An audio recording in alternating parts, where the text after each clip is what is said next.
Hello, and welcome to the online news channel NGD TV. I'm your host, Cooper Miqueli. And I'm Matt Tuite. And today we will be discussing the three most recent presidents before President Obama. Starting with George H.W. Bush in 1989 and working our way to William Clinton, and finally finishing with George W. Bush in the beginning of his first term in 2001.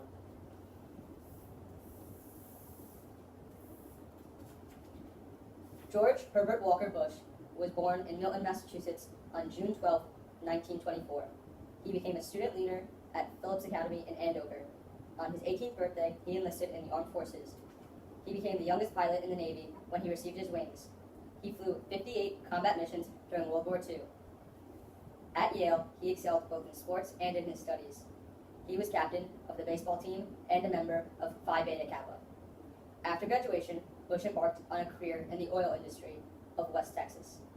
In January 1945, he married Barbara Pierce.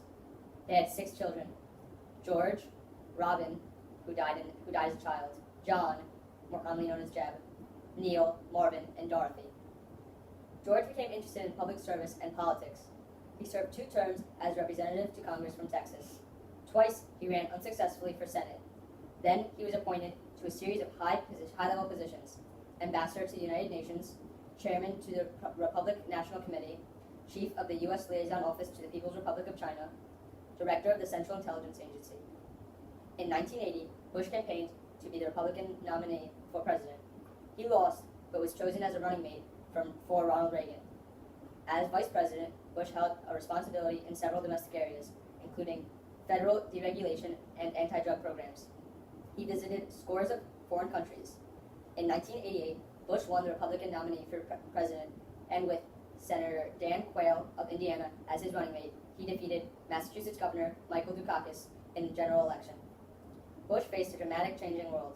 As the Cold War ended in 1940, the Communist Empire broke up, and the Berlin Wall fell. The Soviet Union ceased to exist, and reformist President Mikhail Gorbachev, whom Bush had supported, resigned. While Bush hailed the march of democracy, he insisted on restraint in the U.S. policy toward a group of nations. In other areas of foreign policy, President Bush sent American troops into Panama to overthrow the corrupt regime of General Manuel Noriega, who was threatening the security of the canal and the Americans living in that location. Noriega was brought to the United States for trial as a drug trafficker. Bush's greatest test came when Iraqi President Saddam Hussein invaded Kuwait, then threatened to move into Saudi Arabia. Vowing to free Kuwait, Bush rallied the United Nations, the U.S. people, and Congress, and sent 425,000 American troops to Kuwait. They were joined by 118,000 troops from allied nations. After weeks of air, missiles, and bombardments, the 100-hour land battle, dubbed Desert Storm, routed Iraq's million-man army. During his presidency, there were numerous technological advances. With the 90s around the corner, the World Wide Web and the Game Boy were invented. While his presidency began in 1989, the Super Nintendo Entertainment came out in 1990 and sparked the console revolution. Despite unprecedented popularity from his military and diplomatic triumph, Bush was unable to withstand the discontent at home from a faltering economy, rising violence in inner cities, and continued high deficit spending. In 1992, he lost his bid for re-election to Democrat William Clinton. William Jefferson Clinton, the young president from Hope, Arkansas, succeeded where no other Democrat had since Franklin Roosevelt. He was re-elected to a second term. Clinton also defied his critics by surviving an array of personal scandals, turning the greatest fiscal deficit in American history into a surplus, effectively using American force to stop the murderous ethnic cleansing wars in Bosnia and Kosovo, and proceeding over the greatest level of economic prosperity since the early 1960s. He also enduring unrelenting personal attacks from right wing of the Republican Party, the loss of Congress to the Republicans for the first time in 40 years, and a humiliating but unsuccessful impeachment trial by the U.S. Senate. He fashioned himself as a new Democrat, and has frequently been referred to as the comeback kid. Few presidents have both raised more questions about the standing of the presidency and simultaneously presiding over a longer period of sustained prosperity. Clinton stumbled badly in his first term when Congress vigorously rejected his complex health care reform initiative. Spearheaded by First Lady Hillary Rodham Clinton, by 1994, Republicans had launched an aggressive attack on Clinton that delivered Republican majorities in both houses of Congress for the first time since 1955. Clinton fought back by capitalizing on Republican blunders and the nearly fanatical attacks unleashed on him by his conservative opponents. When Clinton refused to sign a highly controversial budget passed by the Republican-controlled Congress, he looked strong and resolute. Congress then generated a shutdown of the federal government to pressure Clinton to back down. Clinton remained firm, and the opposition caved in. Most Americans blamed Congress for the gridlock rather than the president, and Clinton was decisively re-elected in 1996. Clinton suffered two major setbacks during his administration.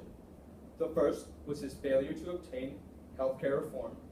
The second, and much more damaging to his place in history, was his impeachment by the House of Representatives on charges of having lied under oath and having obstructed justice in the attempted cover-up of his affair with White House intern Monica Lewinsky. The impeachment issue grew out of an independent counsel's whitewater investigation of Clinton's financial dealings in Arkansas. Peaking just prior to the midterm elections in 1998, the American people inevitably cared less about the president's marital affairs or on his long-ago financial dealings than about his success in reducing deficits and obtaining economic prosperity. And they found the reactions of the Republican Congress to be excessive. The Republicans lost seats in the House, the Senate, and thereafter failed to convict Clinton on the impeachment charges. Nor was the independent counsel able to link either the president or first lady to criminal activities in the Whitewater investigation. In foreign affairs, Clinton succeeded in brokering peace negotiations in Northern Ireland between warring Catholics and Protestants, and after a failed first attempt at ousting a military dictatorship in Haiti and ending the murderous rule of Haitian leadership, his call for NATO bombings in Bosnia and Kosovo, following his earlier reticence at intervening in the Balkans, forced the government of Serbia to end its murderous attacks on Muslims in Bosnia, as well as ethnic Albanians within the borders of Kosovo region. Nevertheless, Clinton failed to mobilize support to end the genocide in Rwanda, and peace talks he facilitated between Israel and Palestine Liberation Organization soon devolved into a renewed and more lethal round of strife. Clinton's partner in his political career and marriage, Hillary Rodham Clinton, emerged as a key player in his administration. With a long record of professional achievements in Arkansas and beyond, Hillary's popularity had plummeted after she failed to achieve healthcare reform in Clinton's first term. However, she emerged from the Monica Lewinsky affair with very high popularity ratings in his second term. Future history books may well begin by noting Bill Clinton as the second president to have been impeached by the U.S. House of Representatives. However, they will also likely note his ability to survive and his impact on politics, policies, and programs of the United States during the 1960s, including his precedence over a period of rapid economic growth. Clinton also had a significant influence on the direction of the Democratic Party, although it is yet unclear how lasting this legacy will be. W, as he is commonly known by journalists and citizens throughout the United States, won the 43rd presidency of the United States, serving 2 terms from 2001 to 2009.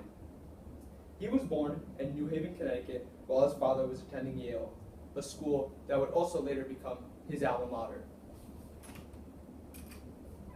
His family moved to Texas.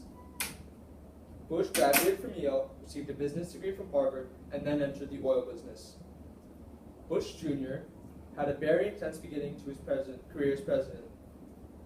His international affairs became widely reviewed and criticized and supported by many different people. On September 11, 2001, the U.S. was attacked by terrorists.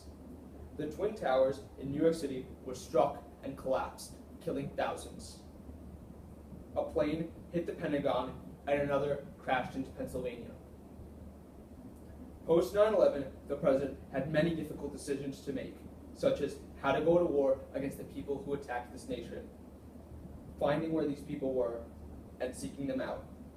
The beginning of President's international affairs with the Middle East were finding the terrorists where they were hiding out, starting with Operation Enduring Freedom when the U.S. invaded Afghanistan.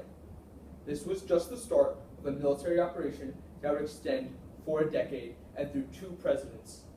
The president also spoke of the axis of evil, which included Iran, Iraq, and North Korea. The president warned against these nations in the 2002 State of the Union address. Also in 2002, the president signed a treaty with Russia that would reduce both nations' nuclear arms by 2/3 over the next 10 years. Early in the president's career, he was attacked and handled his international affairs to his ability.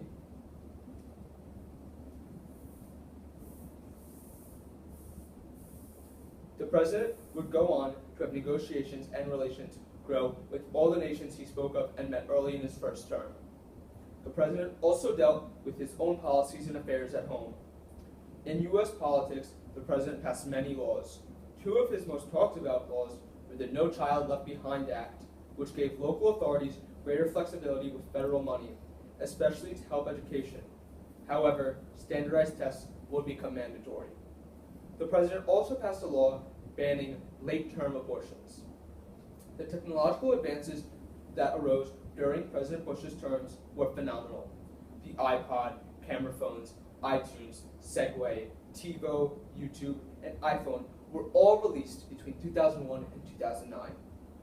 The nation as a whole began trending towards a younger generation with more tolerating views. An example of this is Massachusetts becoming the first state to allow same-sex marriage.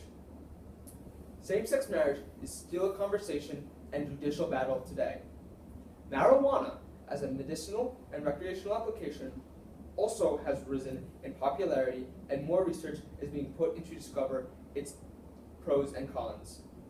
Abortion is also a very large topic, from letting people choose to have an abortion or to banning it altogether. The topic will always be spoken about, but in this case, it is brought up in the allusion to the passing of the late-term abortion ban. In the early 2000s were a fantastic, energizing group of years. However, there were some downfalls and disasters. Hurricane Katrina destroyed the South U.S., facing the Gulf of Mexico. This caused an outburst of support for the people who were devastated by the hurricane, as well as hate for the president because some say he did not act fast enough. Most famously, Kanye West said that President Bush hates black people.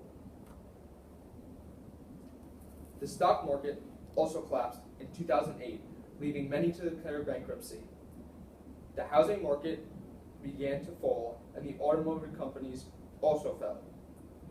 The presidency of George W. Bush will be remembered as one of the most reviewed and criticized presidencies of the new millennium.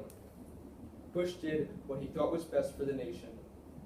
He will be remembered as a wartime president, a national disaster president, a stock market crisis president, and most notably, as Thank you for tuning in today. We thank you for listening. We hope to see you next week.